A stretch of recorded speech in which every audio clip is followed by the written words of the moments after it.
The Buddha was carved in dramatic relief and given a three-dimensional look by the art. The Buddhist sculpture's features include broad shoulders, manly torso, and a right hand uplifted in Abhaya Mudra. During the Gupta period, the Mathura school of art grew even further, with the Buddhist sculptures that had sharp and lovely features, a graceful and slim physique, and multiple folds of transparent drapery.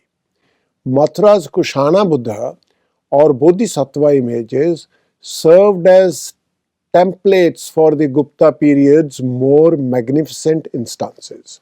Several Buddhist images were exported from Mathura's workshop to areas as far as Sarnath and Rajgir in Bihar. It is commonly known that Friar Bala, a Mathura's resident, had many Bodhisattva images erected in various locations. At Shravasti and Sarnath, two of them were discovered. Mathura's Kushana painting is somewhat heavy. The Kushana artist's attempts to evolve style and technique were carried over to the Gupta period. However, South Indian art at this time is more refined and elegant. The sculptured panels of Amravati and Nagarjunakonda, Goli and Ghantasals, which date from the 2nd to the 3rd century of the Common Era, are notable for their delicacy of form and linear beauty.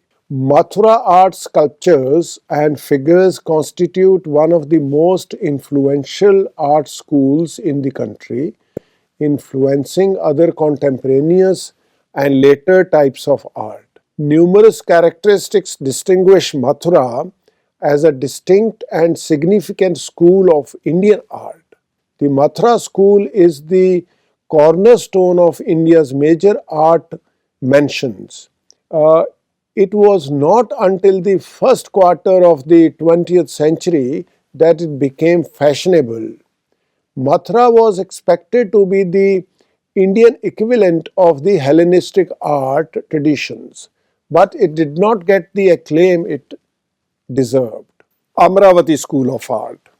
A unique school of painting known as the Amravati School flourished in the valleys of the Krishna and Godavari rivers in Amravati, Guntur district of Andhra Pradesh. The most important sites were Amravati, Nagarjunakonda, Goli, Ghantasala, and Vengi.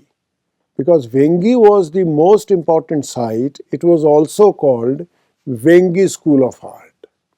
Vengi becoming an important Buddhist center at least as early as the 2nd century of the Common Era.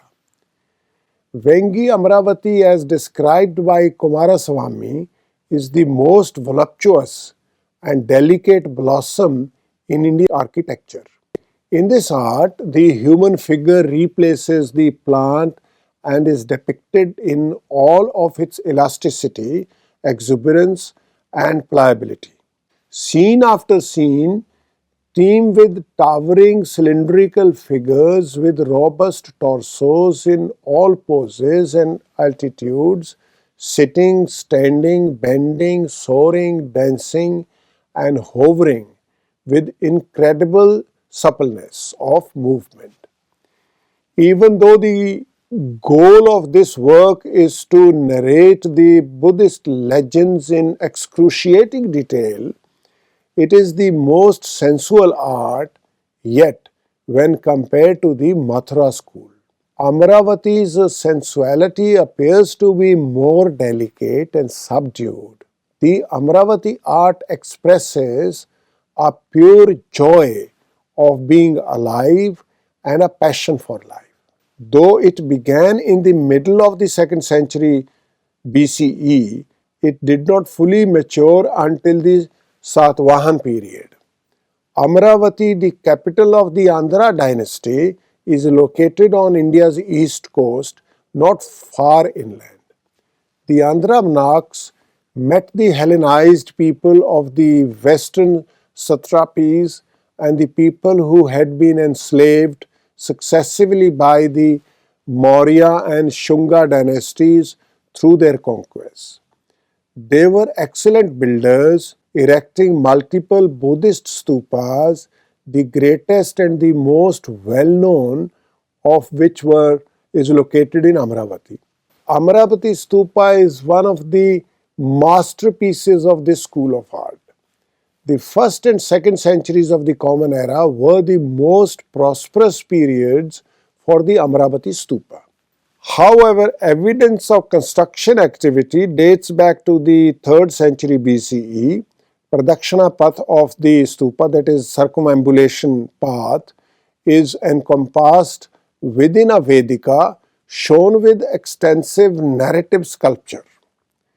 The domical stoop structure of the Amravati stoop is covered with relief stupa sculptural slabs, which is one of the stupa's unique features. The Amravati stupa's Toran entrance gate has vanished over time. The events from the Buddha's life and the Jataka stories are depicted in the stupa art style. The stupa's earliest brick core originates from the 2nd century of the Common Era, and it was later extended and finished in the 2nd and 3rd centuries.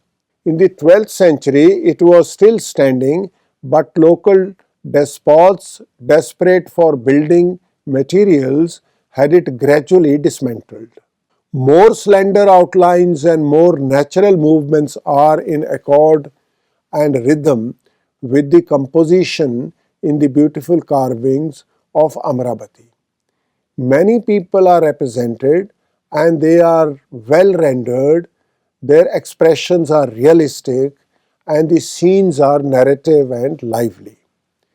We see the voluptuous female shapes of Mathura's art reappear, but this time they are more sensitive and freer of all formalism. Many secular aspects have now been incorporated into the production of those stories, giving them greater veracity and independence. This artwork already foreshadows the evolution of Gupta art. The Amravati style is more refined and graceful. Amravati sculpted panels are notable for their delicacy of form and linear beauty. These reliefs are adorned with several images of music and dance that depict joy in life. White limestone was used to create the sculptural remnants of this school, known as the marbles. It gives the appearance of marble and it as new as the day it was carved. The painters of the Amravati school chose their style and freely displayed their artistic ability, much as the Buddha had chosen a new path of freedom. Thank you so much.